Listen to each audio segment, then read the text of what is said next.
हीर नगरी चौपट फिरोजवाला महकमा वापडा का अरबों रुपए का माल चोरी होने के बाद थाना फैक्ट्री एरिया की हदूद में वाक़िया निजी गोदाम में मुख्तलिफ तरीक़ों से फ़रोख्त होने लगा। मुख्तलिफ इदारे के अफसरान के मुलविस होने और पुश्तपनाही करने का इंकशाफ है। तफसीलात के मुताबिक थाना फैक्ट्री एरिया के इलाके फैज़पुर में मुलजिमान ने गैर कानूनी गोदाम बना रखा है, जहाँ पर लाहौर समेत दीगर अजला से वापडा के खंभे, तारें और क्लिप काली भेड़ों के साथ सास करके चोरी करके गोदाम में पहुंचाए जाते हैं, जिसे पुराने स्क्रैप के साथ मिक्स करके आगे सप्लाई किया जाता है।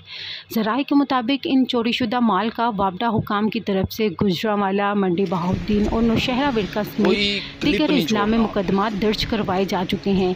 ऐसे तमाम मुकदमात का सुराग लगाने में महकमा ताहाल नाकाम हो चुका है। चोरी के मकरू धंधे में वापडा में मौजूद काली भेड़ों के साथ मुतलका पुलिस और दीगर इदारों के शामिल होने का इंकशाफ भी हुआ है।